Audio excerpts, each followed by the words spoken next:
Good evening, people. Welcome back to Cruising on Crypto. I am Craig. So if you want a channel that talks about crypto, but more importantly, talking about how to get passive income by staking, yield farming, and getting into these Rebase DAOs so that you can make money while you hold your favorite crypto project, then this is a channel for you. Make sure you hit subscribe and the bell notification to get these episodes as soon as they come out, because many of them are very time sensitive. These numbers change quickly. Without any further ado, I'm going to interview a guy named Bludex online. His real name's Greg. He's going to introduce himself. He writes a Medium article where he does mathematical calculations and ranks them, has his own proprietary scoring system to put them in order of like the best to the worst in the Rebase DAOs. He has a top 15 right now. This changes pretty much weekly, so hopefully I can have a regular interview with Greg, and we can talk more about Rebase DAOs, what we like, what we don't like, how they're going to fare in a future potential bear market. All these things are going to be covered in the interview you're about to see, so hopefully you're looking forward to that. Let's get right into it. So I'd like to introduce you to Greg, also known as Bludex on the internet. He is well known for ranking the various ohm forks, and he has a kind of proprietary system for doing it, which I don't expect you to give away the secrets, but this is going to be an interesting interview. The first time we've ever met, right, Greg? Yep. And Greg and Craig, it's going to be confusing, but Yeah. but yeah, I've been reading his Medium articles and getting a lot of value out of it. And I contacted him and said, look, would you like to do it in a video format? Give you a little bit more time to explain the reasons for why he's putting things higher and lower. And so this is going to be a great opportunity. I'm sure my viewers are going to get a lot out of it. So thank you for coming to Cruising on Crypto, Greg. Yeah, no problem. Glad to be here. Do you want to go through your latest? Is this your latest list? This is, yeah, this is as of this morning, which is around 10 a.m. on December 29th. Okay, cool. So you go through them, and anything you want to talk about in any of them, you just feel free. If I think of anything, I'll jump in, but chances are I'll just sit and listen. Sure thing.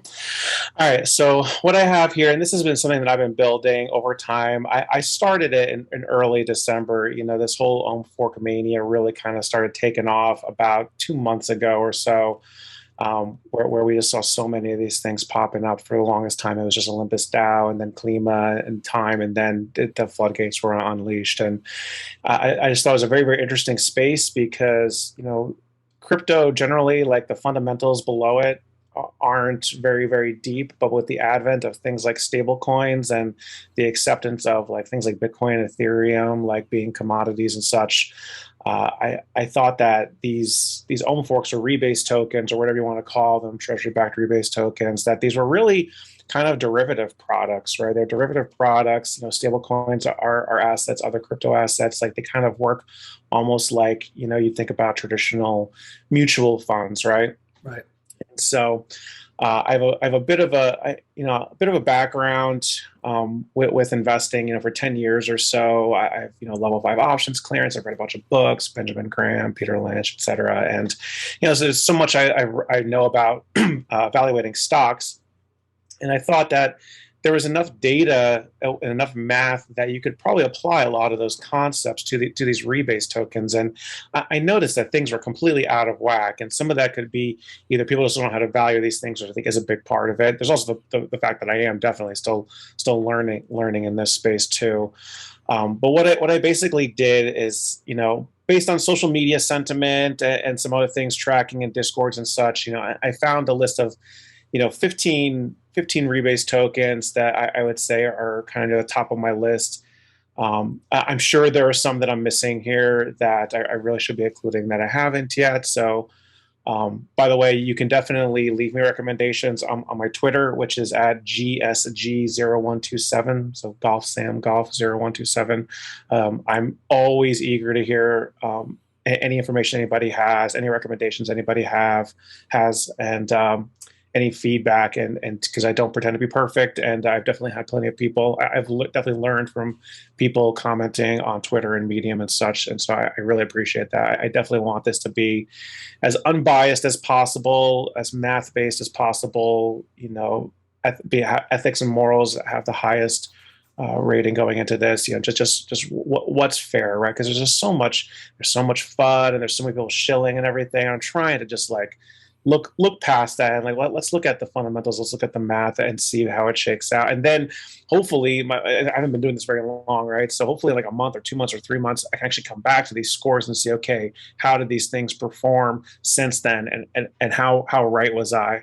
And if I was really off on one thing or another, okay, maybe I need to adjust these scores.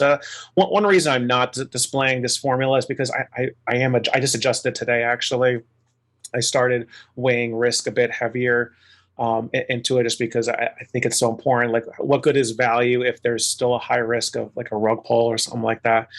So, so I'm always changing it. I don't want, and definitely always looking for feedback. But I can definitely dive in pretty deep to how this is done.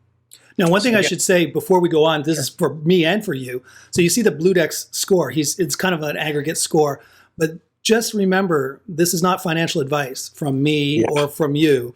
This is us just doing the best we can with these DAOs. And like I said, a lot of it is veiled in we're not 100% sure what's going on behind the curtain. You're going based on what they've released and whatnot. So this is a best estimate. It doesn't mean that if it's the top one, you should definitely invest. You have to do your own research. You know, I say this many times in my videos, even though you see from my screen grabs or my screen shares that I'm invested in something, doesn't mean you should just blindly invest in it too. It's definitely this is edutainment. This is supposed to be educational, but entertainment more than definitely not financial advice. So full disclosure, neither one of us are telling you that this list is the one you should just blindly go invest in. So just thought I'd throw that out there now. Yeah, no, definitely really good. And these are even riskier than your standard crypto investment, because you have a lot of these are based behind anonymous teams that, you know, say what they will with being doxed and multi-sigs and everything. There's still a ton of risk here. Yeah. And any and all of these could absolutely, you know, crash down to $1 or nothing, like at any time, right? These are massively risky. They're massively inflationary just based on how they work. So super, super, super high risk investments for sure. But I definitely think that it's a very, very interesting space. So, but yeah, I totally agree. I definitely don't pretend to know where these things are going to go. In fact, some of the ones that I'm most invested in have actually performed somewhat poorly recently, but I still believe in the fundamentals. So, but this is kind of a long game for me than a short game. You know, there's definitely potential to day trade and swing trade these things, especially when they're early on. But I'm trying to find the long term stable ones for the people who maybe aren't as interested in things like swing trading and such. Yeah, there's definitely people in my private Telegram group that they're always jumping on the latest one that's offering, you know, billions of %, or sometimes the numbers are so big you can't even come up with a word for it. There's so many zeros. And I'm like, guys, you know, this can't last more than a week, right? Like they're going to blow through the treasury if they keep this up even a week. So it's super like, if you want to be one of these scalpers who jumps in and rides it for 2 or 3 days and jumps out, even on these new ones, you could make money, but it's like holding a live hand grenade.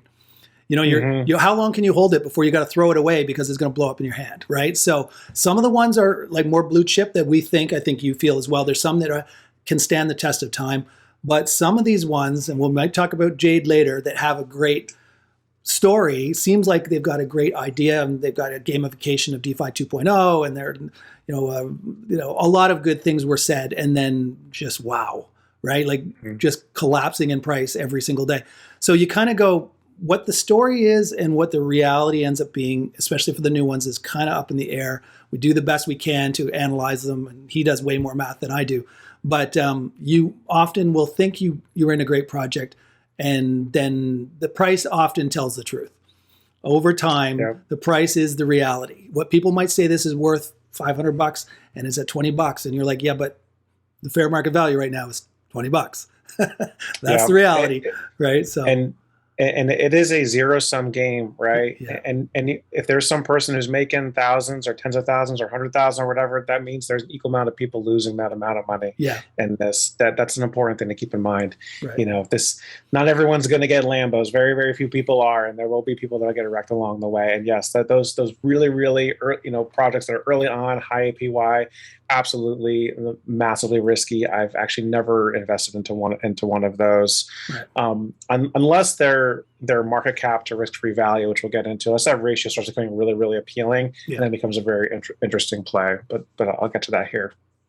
So yes, let's dive into a bit more here. So again, these 15 somewhat arbitrary. This is going to be changing all the time as reputations of these Rebase tokens either rise and fall. I see some of these things falling off and other ones being put on here. Yeah, definitely feel free to leave me feedback on Twitter or on Medium, which is on my Twitter page, to let me know your feedback. And we look at all different kinds of chains. What I basically do here is, and a lot of these metrics I'm taking right off of their dashboards, right? So there's a little bit of trust that goes into that, because sometimes they may not be accurate, and sometimes I've actually questioned some runway numbers on some of these sites. But generally, look at market cap on their site. I'll put that in here. Treasury value, which is the entire value of all of the assets in the treasury. And then what I do is I break up their treasury into three different things. I just redid this morning, right? So what percentage of it is just in flat out stable coins, right? Stable coins basically means which are all pegged to a US dollar.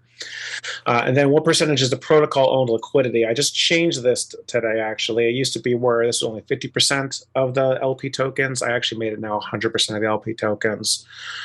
So how much of their overall treasury is actually their liquidity pools? And then other is everything else, like anything else, whether it's Ethereum or Spell or so many of these other different things. People can invest in. Convex is very popular right now. Anything else that's not a stable coin or not a liquidity pool goes into this other column here. Okay. And then I calculate risk-free value, which everybody does differently, and I needed to apply some consistency there. I calculate this as basically the other plus the stable, right? Basically everything except the protocol-owned liquidity. Even though these assets could be considered risky in there, their values could definitely change, go up, go down over time. But in the snapshot of time, they could always be kind of sold off for stable coins or something like that. And I actually think that it's important that for a lot of these treasuries to have exposure to things that are not just stable coins, so that they can actually grow without buy pressure. Which I think is something that a lot of these things really should be doing. So in the other column, if you're in a Binance chain one, like a BNB bond would show up in the other. Or if you're on Avalanche with Time Wonderland, an AVAX bond would be an other, right? Just when it's just right, or if they're stable coins, or so the bonds. I mean, the treasuries can invest in things but not through bonding, right? So some of these assets that go into the treasury, some of them could be from bonding, some of them could be just from literally the treasury contract buying something. Yeah. Okay, cool. I just wanted to make sure I understood what the other was. Yeah, no problem. So then a couple other things here. So this MC to treasury value ratio, that's the market cap to treasury value, pretty self-explanatory, this divided by this. And then the market cap to risk-free value ratio, so that's the market cap divided by everything that except the liquidity pools the protocol owns. Runway, right, so that's basically how much the current APY could be paid out until it ends. And then, of course, the current APY I put over here. And so now what I basically do is I devise this scoring system, right? And I look at 4 different pillars, I'm calling them. And some of these things are arbitrary. They change all the time. One thing I look at is just basically innovation potential. And that really involves who are the developers? What are their skills, right? Are these really, really skilled Solidity developers? Do they know how to, make huge changes to their protocols that other people might not be as skilled to do? Do they have a huge reputation, right? There's the whole, Danny system, Frog Nation, everything. He's got pretty big reputation. And, Zeus and Olympus DAO, right? Massive reputation. And of course they have a proven track record, right? So, and are they actually, releasing features and new options, new bonding options, et cetera, new treasury strategies on a daily or weekly basis, right? Are they moving forward, right? So I think that's a huge thing to separate these Rebase tokens from each other. Another one is treasury strategy. So what are they actually doing with their treasury? Some of these things, they're literally just protocol liquidity and stable coins and almost nothing else. Maybe some of the protocol coins for the actual chain that they're on, but some of them are not really deep or complex here. Some people like that because they think it produces more of that stability and that floor. But I don't know about you, but I like it when treasuries are invested in assets that I actually think are going to grow instead of the the stable coins, which are pegged to the US dollar, which, as you know, is inflating kind of rapidly over time right now. Yes. Yeah.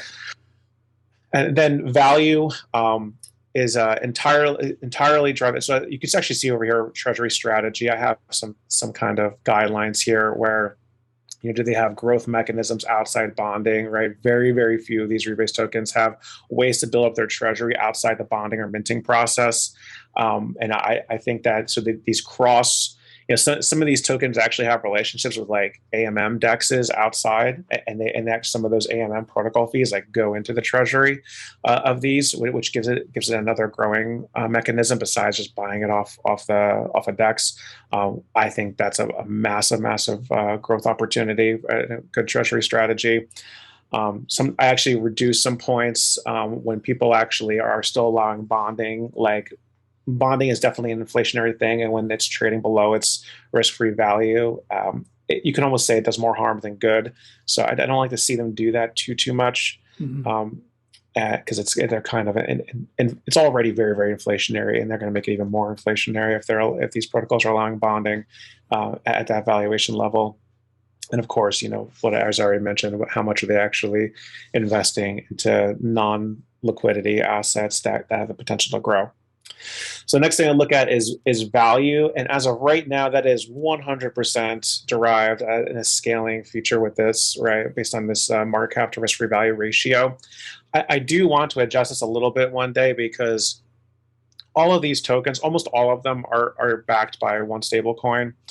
And the closer you are to that floor, then the overall amount you can lose is much less in these. And again, assuming they're reputable, assuming they're actually going to buy back the tokens off the market if it drops down to $1 or less than $1, that floor, no matter what the treasury is a very, very, very solid floor, and it hasn't really been hit, I don't think, in too many of these tokens yet. So if you have a token that trades at $2, you can think that the most it can lose really is like 45 to 50%. Where so many of these other ones could easily lose 99%, right? And so that's something that I have not factored into value yet that I want to.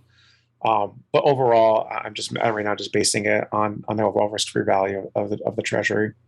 And then risk. A lot goes into risk. There's some subjectivity here. There is a few things that go into it. I give everyone kind of a base score, and I deduct points or add points based on things. Is there a time lock on the treasury, which basically means you could see rugging happen like a day in advance or something like that, which would basically remove all the incentive from people to actually rug these things. Does it have a multi-sig, and especially does it have a multi-sig where there are doxed individuals? Do they have KYC measures, right? So there's this service called, I think it's like Assured Defi, where people can kind of like KYC but still be anonymous, where, if they do rug, they can still kind of be reported to the authorities, but still maintain a little bit of their anonymity and safety and such. So big points for that. Also, if these things are actually, all these things are called, or most of them are called DAOs, but like very few of them are actually ran in a decentralized manner. So I definitely remove some of the risk if they actually are running a decentralized, if they actually are doing voting based on people who are in the community and have the tokens staked and such, and they have voting proposals and everything like that. Not a lot of them have these. A lot of these are actually centralized. Yeah. Which has a risk, involved. Just today, Jade unilaterally decided to make his APY 0. Right. Yeah. Which exactly, I woke up to see the price go from like $22 to $16 overnight, and I'm like, where was the vote for that? Where did the rank and file investor vote for a 0% APY? So it's not a DAO if they're just going to make unilateral decisions, right? So yeah, so there's pros and cons to each of it, right? Because the more decentralized you actually make these, the slower they're going to move too, right? Because the more time it takes to make decisions, and they can't.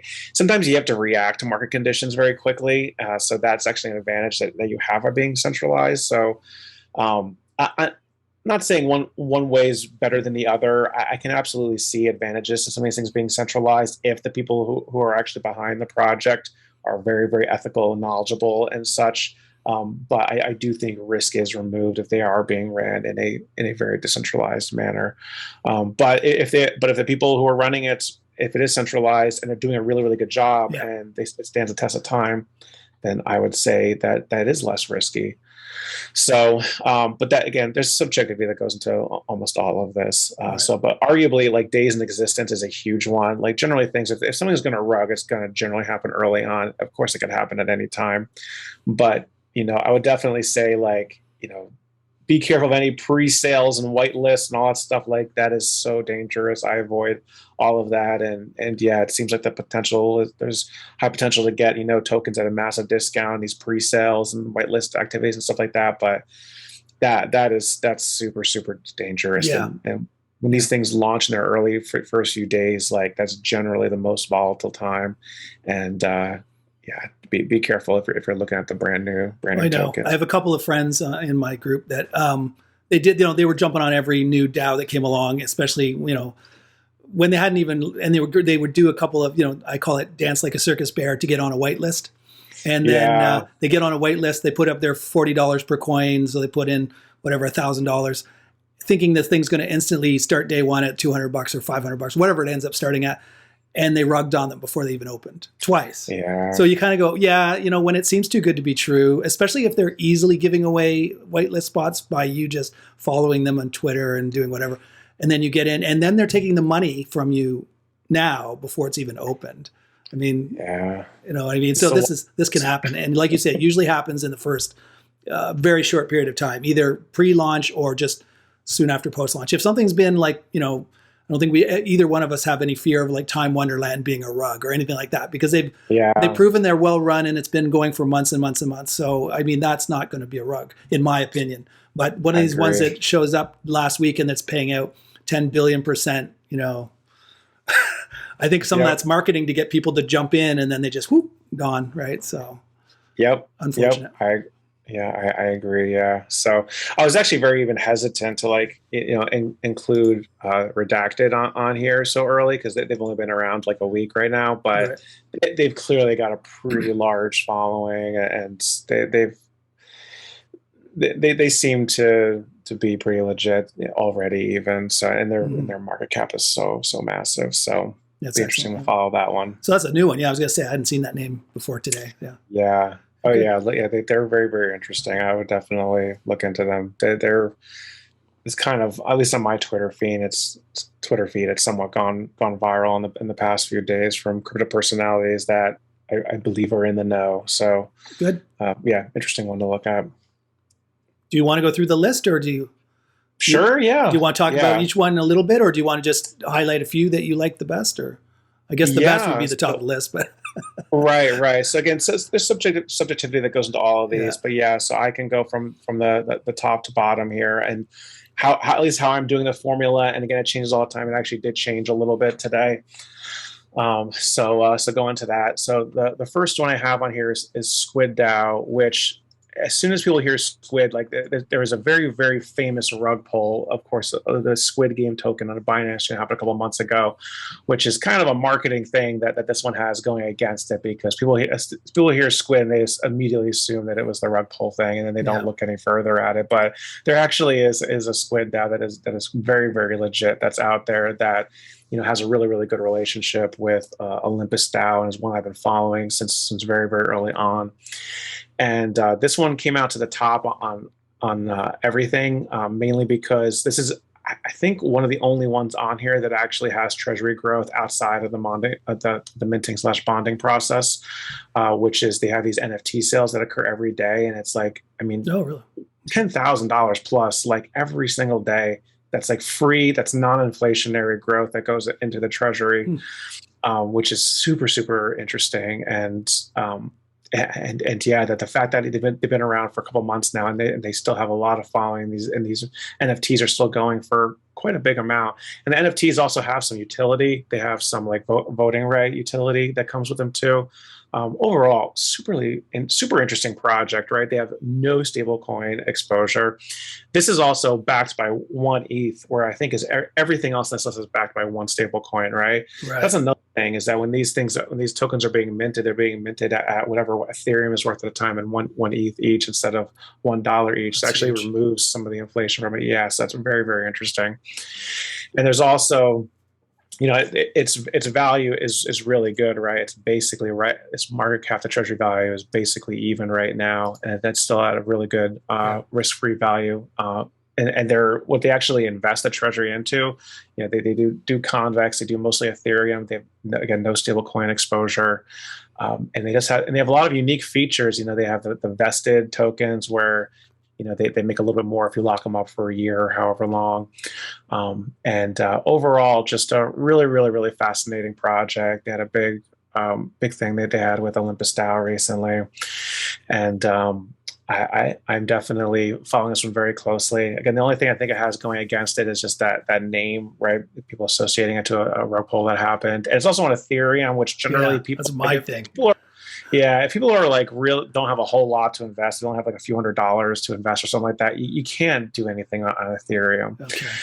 And they actually do have some wrap stake tokens, I believe, on Fantom and Avalanche that you can get. I haven't looked deeply into that, but I think that might be a good thing they could do, is increase the amount of liquidity in the wrap stake tokens on other chains and then advertise that a little bit more. Probably something that they could do a bit more, but I think they really rely a lot on the community can do that. But maybe there'd be a proposal there to try and go a bit more cross-chain eventually. But that would be great, because that would be my thing. I've never invested in a DeFi on Ethereum.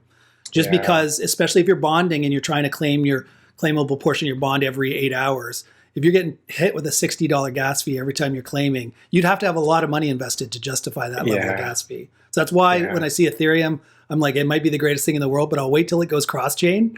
You know what I mean? I love that it's got good qualities that you really highlight, but I'm like, okay, when it goes cross-chain, I'll probably invest. I just personally don't.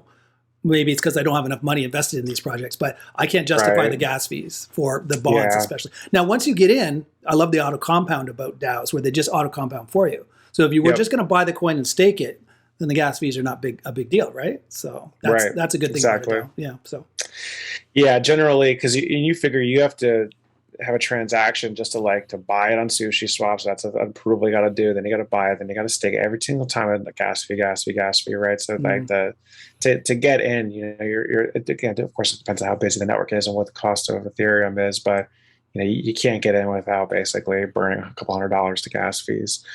That's the unfortunate part about Ethereum. We all know that right now. But if you have a few $1,000s to put into something like maybe $5,000 or more, and the fees are only a small percentage of it, then maybe it's a bit more worth it, especially because there might be more growing potential in this one versus others. But again, who knows? The future is always very unpredictable with these. So anyway, so that one's been one of my favorite ones for a long time. It hasn't done super well over the last few months. Came in really, really high. But it's actually been pretty stable recently.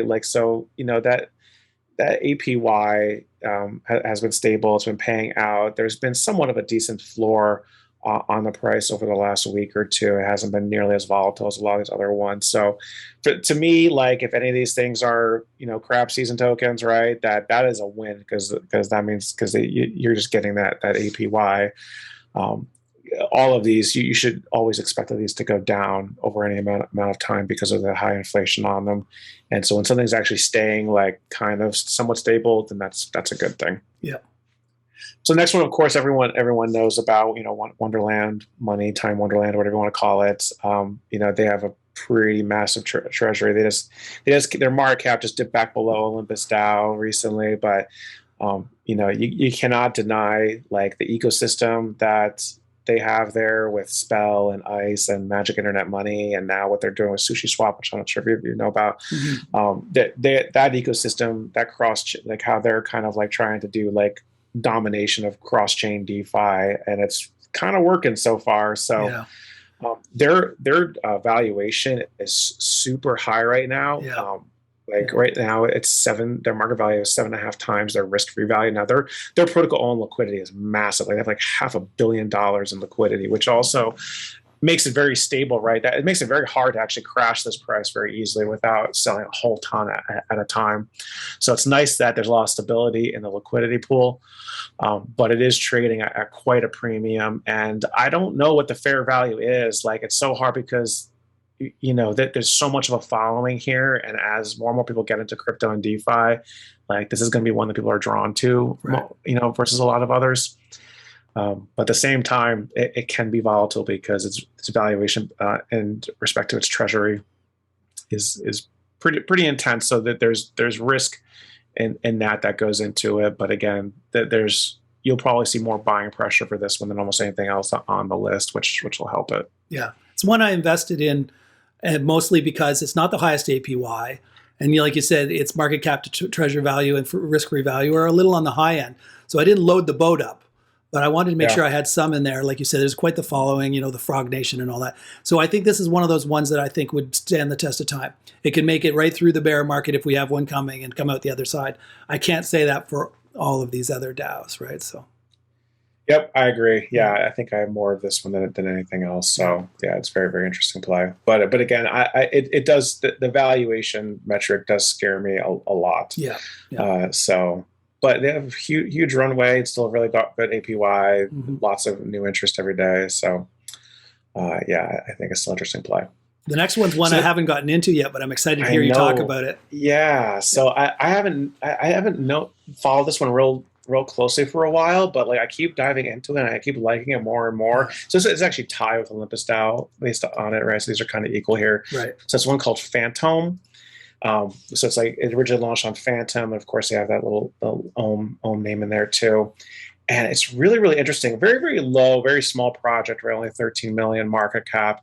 But their treasury is really fascinating. Very diverse treasury, right? They have a lot of different things, and they're the most diverse treasury I think I've seen. Redacted definitely has a really diverse treasury.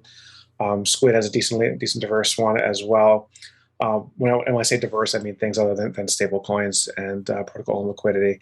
Like they have Spell in there. They have they have Ethereum. They have I think they have Bitcoin. They have I don't know if you know about the the Tomb finance strategy, like the Fantom Tomb liquidity pool, which is kind of like a very, very stable yielding asset, and Fantom. That's a really, really, really cool DeFi play. They have that in there. They're also cross chain.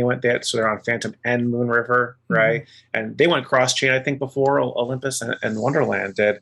And they also have this really unique thing they're doing right now, where they basically have the ability to turn a lot of their tokens into like these proprietary stable coins to try and have some more stabilizing measures, and their valuation metric is huge, right? So cheap, they're very cheap. So they're trading at three-fourths of their market cap is their market cap is three-fourths their risk-free value, right? So they're trading decently below their risk-free value, which is great. Yeah, and so they have a really, really high APY. Another really interesting they do that none of these other ones do that I know of anyway is their rebases are every 7 hours instead of every 8 hours, which is really funny. And because they're compounding that much more, right, like 12.5% more, or whatever, that APY shoots up a lot from that.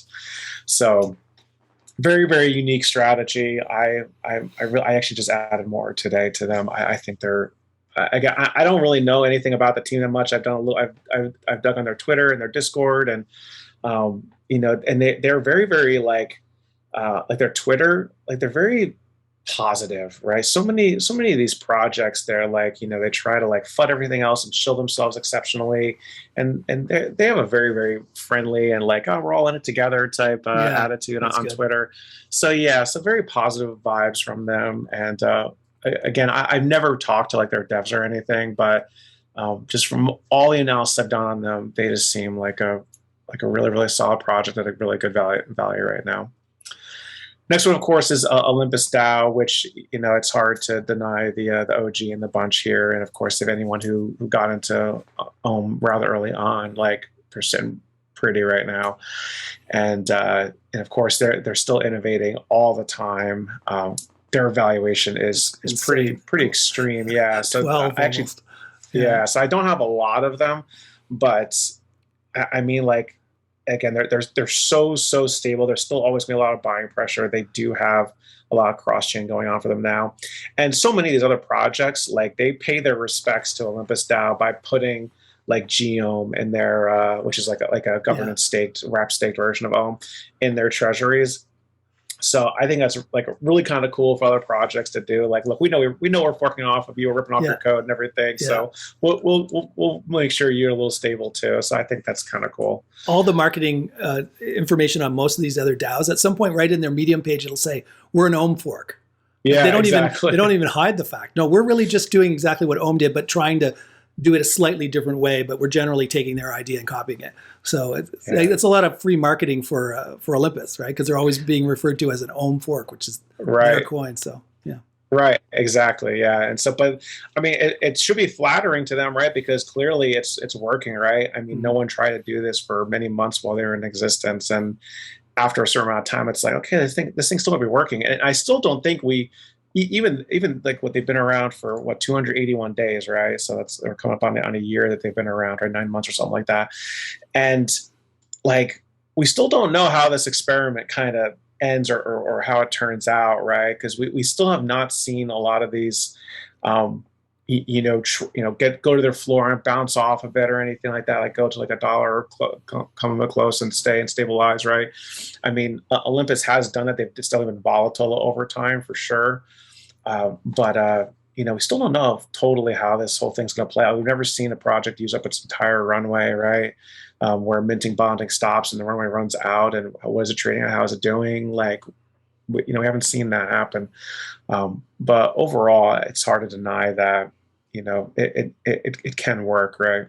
Mm-hmm. So the next one on here is Umami, which they used to be called 02 Ohm, and the only one that exists on an Ethereum rollup on Arbitrum, and they have a really unique strategy as well. They do have Geom in their treasury. They have wrapped Bitcoin or wrapped Ether, which I think are like the two best assets you could probably be exposed to. I definitely like what they're doing. They're pretty small, right? Their treasury is only 7.5 million or so. And when they're small, they can have some potential. They're at a point where they actually can profitably mint and bond still. And overall, they just seem like a pretty solid project. I don't have them yet. Even on Arbitrum, the gas fees are still kind of annoying, right? Because they're still like $5 to $10 or something like that. Mm-hmm. So that's the only thing it really has going against it when there's so many of these things. But overall, like I like what they're doing, and they're very positive. The next one, Spartacus, which has been around for a good amount of time. I think once you're approaching like the 60-day mark, basically, like you can kind of be considered 60 days is actually a long time in this space. But they've had kind of a rough history, right? They're at a massive discount, and they definitely haven't done things that I would have done if I were running one of these. Like the way that they also, not only do they fork Ohm, but they're also kind of forking abracadabra.money, which is like a whole other beast. Yeah. I'm not sure, we need that many cross-chain stable coins and collateral options, because another thing is when you these are these tokens are horrible to use as collateral because there's so much downward pressure, which means there's so much more chance of getting liquidated. So offering up your token to be as collateral, as collateral, it puts more downward pressure on it. It makes it more enticing for people to I own this one, and I owned it before Spartacus launched, and they were selling it as this is going to make the Spartacus coin just go to the moon because there's going to be all this new demand because people are going to want to borrow it for to make it collateral. And I was like, okay, maybe. And of course, as soon as Spartacus opened, this coin just plummeted. And it's because, like you said, the demand to borrow a Spartacus coin to use as collateral on Spartacus is just not there. Because, like you say, these coins are inflationary. They're minting new coins, so it ended up kind of backfiring on them. I think if they just stuck to their guns and stayed in what they were doing, they might have still been much higher. And now I wanted to discuss this one specifically with you. Now, as you've written in your Medium articles, they're far below risk-free value. Oh yeah. So theoretically, if I was these devs, I would say, look, we're going to pick up a price. Very conservative risk-free value, like maybe just the stable coins, nothing else, and say that's like right now, I think it's trading at $22. Let's just say you said it's $30. If you want us to repurchase your Spartacus coins, we're willing to pay that $30. That would create a floor for the price. And then people might want to continue to buy into Spartacus knowing that they're kind of buying in at the floor. But if you just say, hey, we're not buying back till it's at $1, Well, then all of a sudden it's like, well, now there's no safety net till we get to $1. So there's, it could just keep falling, right? So. Yeah, I think so. I think this is something I really definitely want to talk about more in an article soon, because the whole point of these, right? They're supposed to be backed by $1, right? They're supposed to never be able to go below $1, which means they do need to have at least one stable coin, not only for every circulating every circulating coin in existence, but also for all the ones that are going to be printed over the runway, right? Mm-hmm. So they need to make sure that they keep that much. If they start buying back a lot, like based on their risk-free value, it actually can get to the point where you will lose that backing, right? Where you actually, if the worst case scenario happens, everybody sells, nobody buys, they continue to print and everything.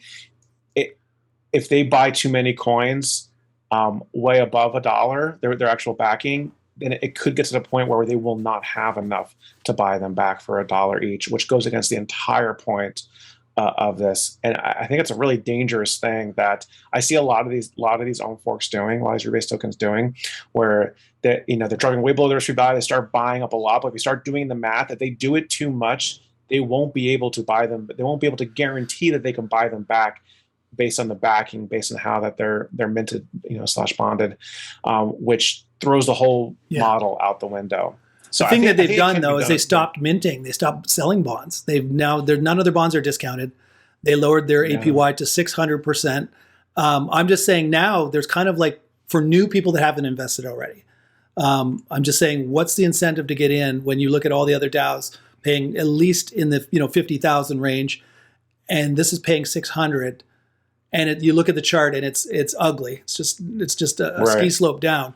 There's no incentive for new people to get in. You're not going to buy a bond because it's not at a discount. You're not going to buy SPA directly because you're only getting 600%, and that could even fall further.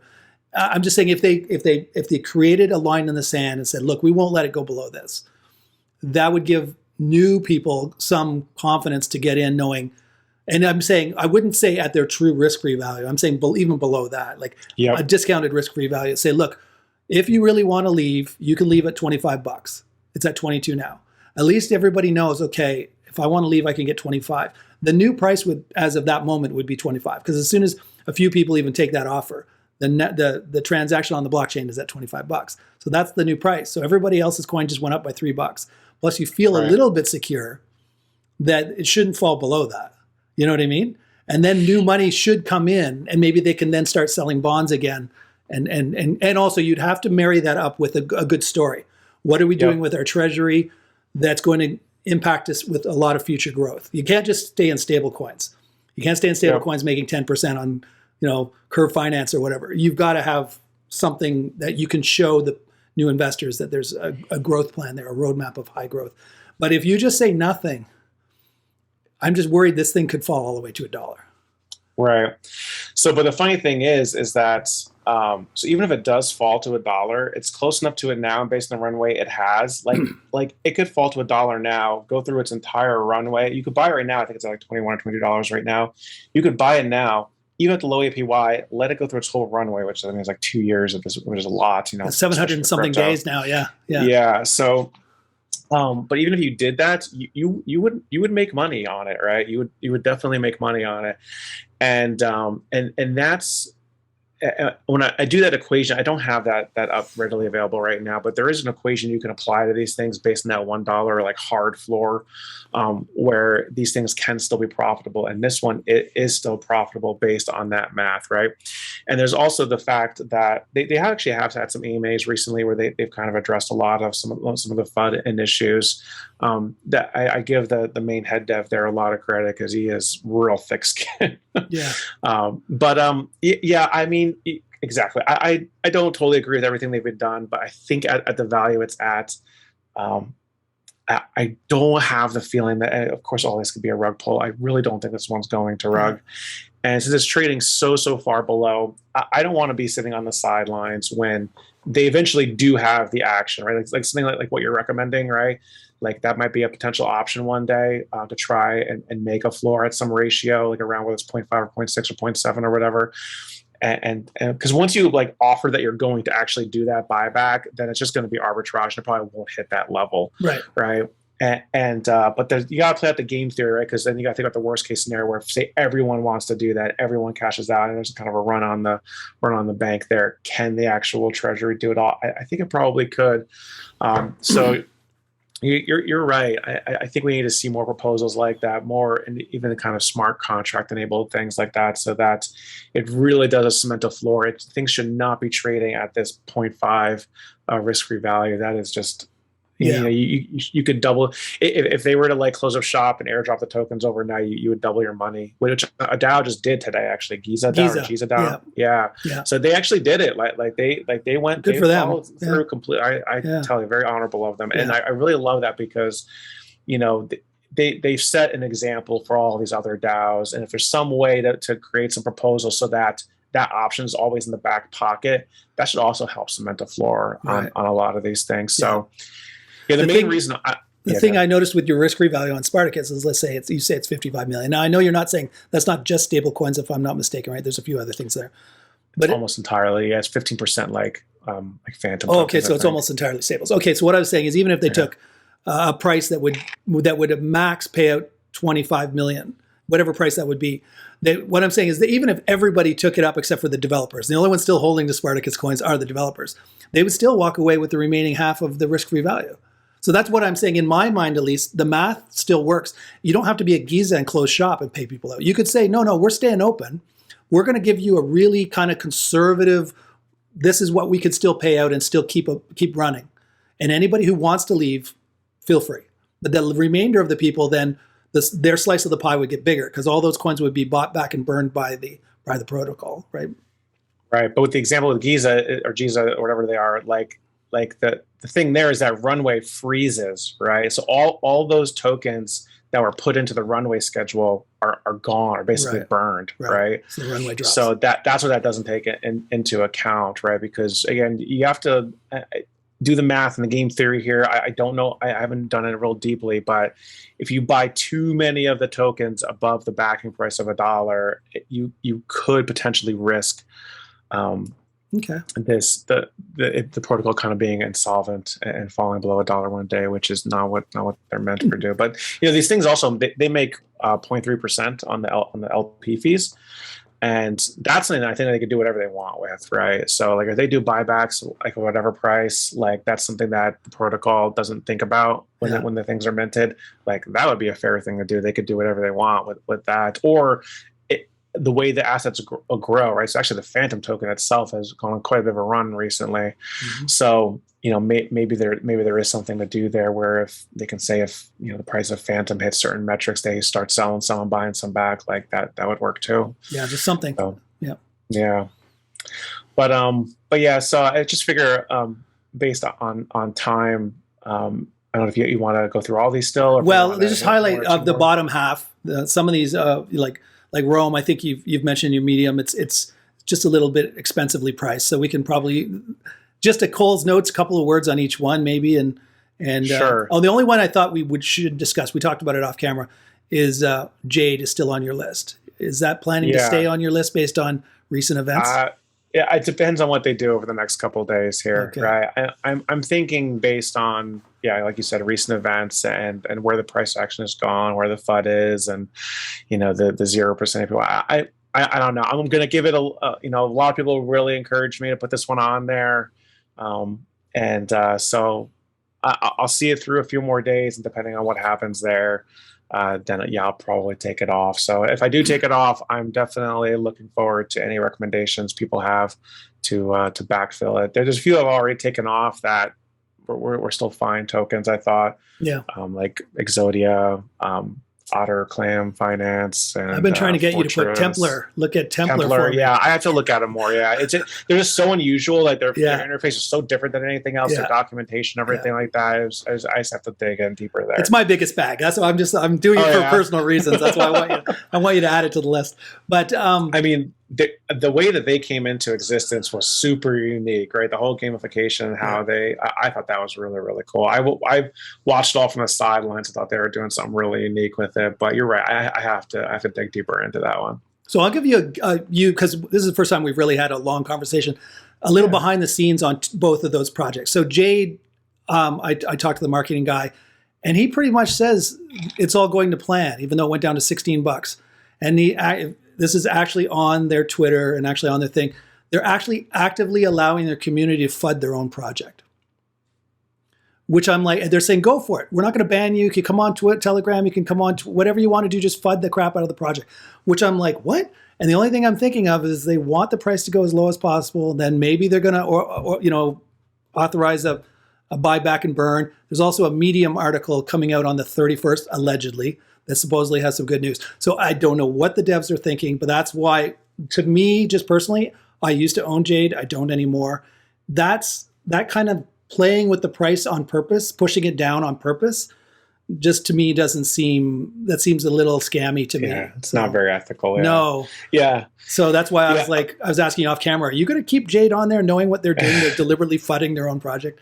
And you were like, I'm going to look into it. So yeah, exactly. I don't have total confirmation. I try to give people the benefit of the doubt unless it's like super blatant, right? And I don't really want to talk about anything at all. That's coming from me, not from you, but I'm just telling you what I heard.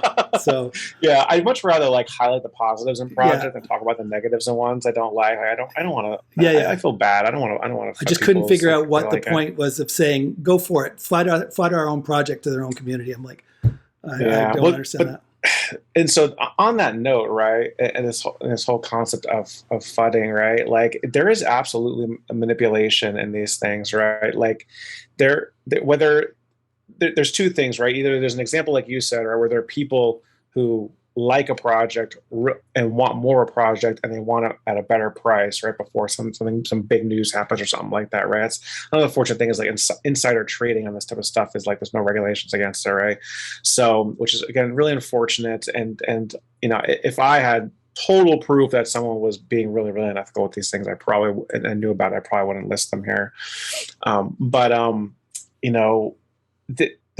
Again, like I said before, it's a zero-sum game, right? Mm-hmm. So if there are people who think that they can get a lot of people to sell at a loss, then that's more for them when they buy it back later, or when something happens and the price shoots back up. Yeah. So either sometimes there are projects that actually fund their own projects so that they can fill more of their bags, right? I think that happens. I think another thing that happens is there's so many of these things out there, right? There's only so much money that people have that they can throw into these things. The more of them there are, the more diluted the more diluted it gets, and people want to kind of FUD other projects so they don't go to them and they go to their own projects versus the other ones, right? Yeah. I know that's happening. Yeah. I know for a fact that's happening, right? So you can go to any one of these discords and it is almost all of them are really toxic because of this manipulation that goes on. So I pay no attention to it unless I actually see really corrupt things happening on chain, right? Or developers saying some really sketchy things. I don't listen to any FUD really from people. Exactly. Metaverse Pro, they were the ones doing the 6.6, and they seem to have gone from quite strong to they've fallen quite a bit. Their APY's fallen quite a bit too. It's that one kind of burned itself out because they were giving billion % APYs with the. So what 6.6 for the viewers is not for you. That you stake your coin, then you take your already staked coin and you stake it again in another level to go to 6.6. And by doing that, they were paying out 3 billion % APY, and they had a lot of runway and other things going for them that seemed like they could make it work, but it's just been falling like a rock. So I don't know. And their APY has been falling too. So if their claim to fame is go 6.6 with us so you can get an extra round of APR to make an APY that's quite mind-boggling. If they can't keep it up, then... Oh, and the other thing I found, this is from my own experience, with the 6.6, every time you added more into the 6.6, your 5-day lock-in clock reset to 5 more days, which is kind of disincentivizing you to want to add more money in. Because if you've already got a 6.6 at whatever APY you're getting, and all of a sudden you got another $1,000 you want to throw in, you just locked yourself in for another 5 days. Your clock might have been at 1 day left, and now you add one more 1,000. Now you've gone back to thing. So buying a bond was also a bad idea there too, because every time you claimed your bond rewards, it brought it over to staking, your 5-day lock-in clock reset to 5 days, which I thought that shouldn't happen, right? You shouldn't be penalized for adding more money into the project. It's just counterintuitive to me. You want to reward people for bringing money in, not penalize them. So I don't know if you have any Right. thoughts on Metaverse Pro. Yeah, I mean, like any time the APY on these things are really, really high, that's just more and more inflation because those APY those are effectively tokens being sold for $0, right? So if you assume people just sell them at market value, like it is going to tank the price. And the higher that APY is, the faster that price will tank, right? Right. So, but another thing is if you think about what the APY even means in the risk-free, I'm sorry, not the risk-free value, the runway, right? It's all based on the minting bonding process, right? Where all these things are backed by mostly things are backed by one stable coin, $1, right? And so every time someone does this bonding, tons of these tokens are getting minted and put it into the runway schedule, right? At basically $1 each. And it kind of nets out at the end of the runway, right? The APY at the end of the runway, so that they're all basically worth $1. And it actually it completely cancels out, right, with each other, right? Because it's kind of being airdropped to everybody for $0. The protocol will buy them back at $1 each eventually if it ever gets that low. And so I mean, all these APYs are way, way, way more than you're going to be able to get into a bank. And of course, all these things are going to get lower and lower over time. Mm-hmm. But the thing is like, I really like using this metric way more than the APY because like the lower this number is, the closer to our actual real floor it is. And once this drops below 1, there are a little more options that they have potentially. To deal with it. And once it drops significantly below 1, then it really, really has some stability. And even more if it actually is trading close to like $1, then that is massive stability there. And so I wouldn't even look. I wouldn't even look at APY at all because I know that no matter what it is, at some point in time you'll make your money back. Again, assuming these things aren't rug pulls and stuff. There's always risk that goes into those things. I always say that to my viewers in the other episodes is sometimes you look at these numbers, they just might blow your mind, the APY, but I always call it an early adopter bonus. Most of these, if you look at the number of days that they've been launched, they're within 2, 3, 4 months. Right? These are all very, very new projects. So when you see these multi-million % APYs, that's going to last about a week, 2 weeks. Then it's going to go down to in the hundreds of thousands, and that might last a month. Then it's going to go down into the 50, 60,000, and it's going to continue to go down. And you look at the oldest one, Olympus DAO, and it's at 5,000%. It's getting more into the believable realm. When you see multi-million % APYs, we all know it can't last because we'd all be billionaires in a year if that was the real rate you were going to get for an entire year. Well, it can last, except for the fact that the underlying value of the token will inevitably go down, right? Right. So you're right. They could pay you more and more coins. These things can be printed to infinity, right? There's actually nothing. I mean, the protocol itself, as Olympus DAO was designed, was that they'd always be backed by $1, right? They don't have to be backed by $1, right? So technically, any of these things could change the protocol, could pay like 1,000,000% APY, and just inflate it out to infinity forever, right? There's nothing that prevents them from doing that, except eventually it will wind up trading for $1.50, a penny, a fraction of a penny, right? Because of all the sell pressure that comes with it. Right. And so it winds up canceling out over time. So I don't pay a lot of time to the APY. I do pay, or don't pay a lot of mind to the APY, but I definitely pay a lot of mind to the valuation ratios. And I think if you have a combination of both, a really good MC to RFE ratio and a good APY, so that it's getting kind of churned out pretty quickly. Like that seems to be the highest potential. And I guess we can just talk about that one now, which is Papa DAO, which has been probably one of the more interesting ones to me. It's only been around for a month, but they are trading like just under $2, I think, right now, and they will buy back their tokens at $1, even a little bit above $1, and there's risk in it because it's so new. Their dashboard is still like the old version, right? Doesn't show the overtime, does not show the runway, right? They have good marketing. They had good AMAs. Who knows? Like, there's always the potential, again, that any to be rug pulls, but I haven't seen much. It seems like they've been putting a lot of effort into this, and like they sound pretty legit. I don't think they've taken huge efforts to like totally, make themselves anonymous. So that's one that I've been paying a lot of attention to because, again, all these tokens can drop easily by 90 to 99%, but this one seems like it only feasibly drop by 45 to 50%. And at the APY is currently paying, like, you could break even in a month on that potentially. Even, assuming the worst case scenario that it drops down to $1, which I don't even think that's that likely. So that's starting at $2. It doesn't have very far to go. Exactly. Yeah. So The part that that's scares me is the ones that you say, well, they're back. You read right in their documents that it says we're backed by a dollar, and you're looking at the price and it's a $400 coin. And you're like, well, that's not really reassuring. Yeah. If I'm buying at $400 and you're telling me if it gets to $1, you'll start buying back, I'm like, you know what I mean?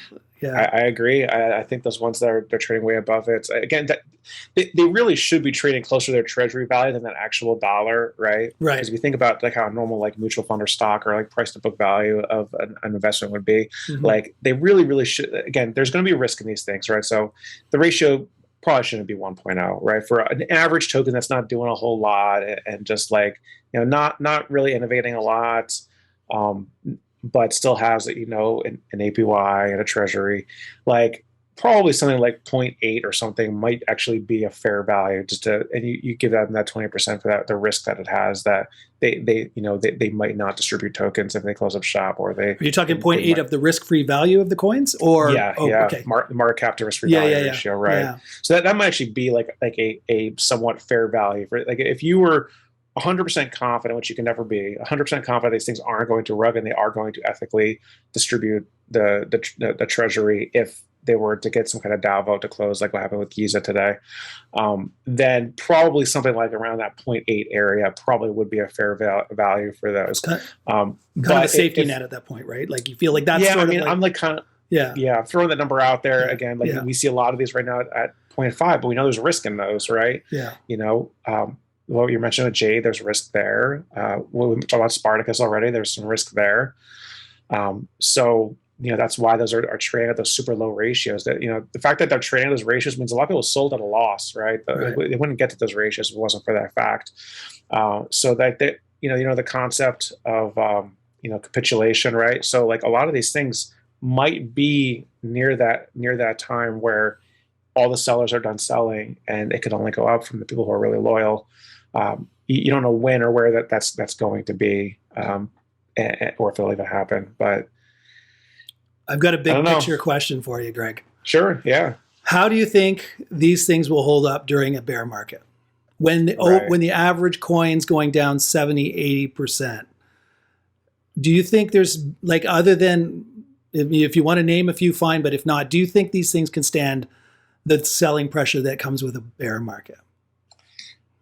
I think all of these things could basically go to that dollar. Again, assuming they're all being run ethically to the way the protocol is designed and they're not going to rug. And there are other things that they can do. There are other measures that these things aren't really doing that they could provide more stable floors, like DAO votes, to do these buybacks at certain ratios that they will happen at X floor or whatever, right? No matter what. That scenario will be arbitrage, so that it'll almost never get to that value. And if a lot of these are based on have a lot of stable coin exposure, that creates a floor. If anything, in a bear market, the ones that are like significantly like high in stables, right? Those could be actually really, really great plays in a bear market, because if those things start actually trading in that $1 to $2 range and they have a good APY and they have plenty of runway left, like that might actually be a super solid investment. That might be one of the best investments you can have in a bear market. Right.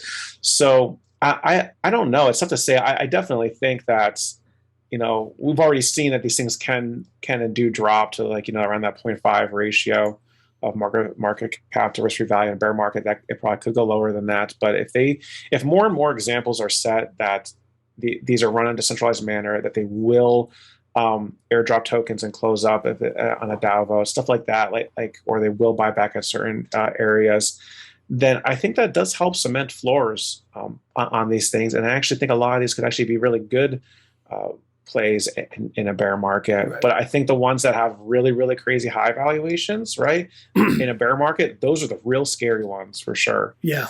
They're scary now. Yeah. I agree with you. That's exactly how I feel.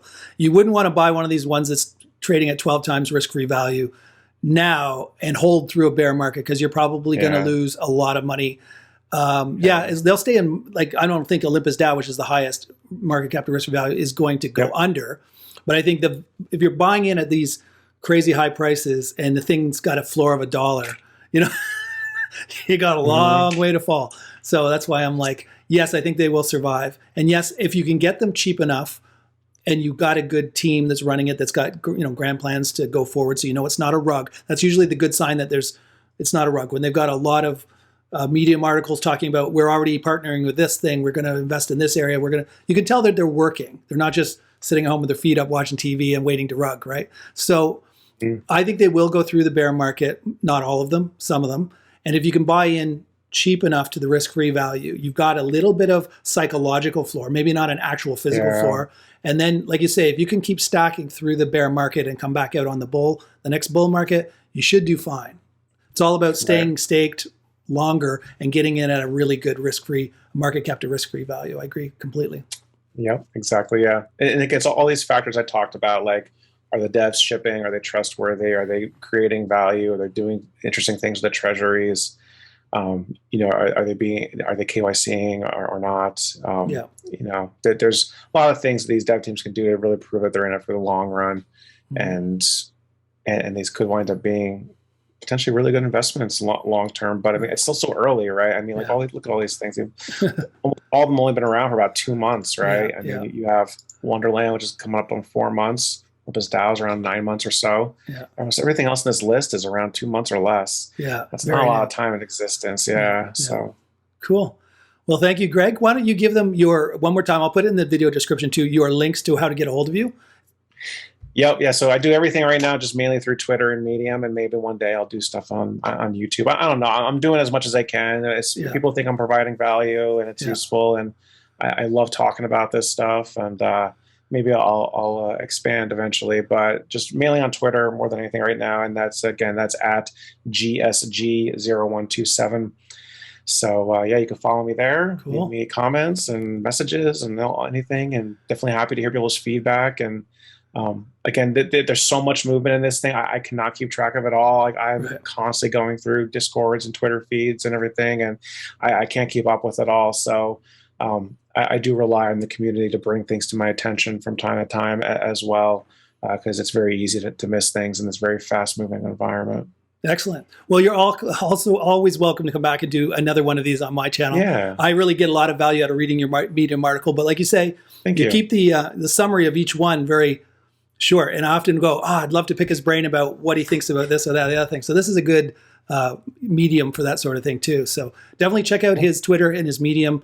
How often do you put the Medium articles out? Pretty regularly. Well, right now it's mainly because the holidays I have a little bit more time, but it's just based on when I have the time. Okay. Right now I've been doing it every few days. Right. I'm not sure if I'm going to be able to keep that up. Right.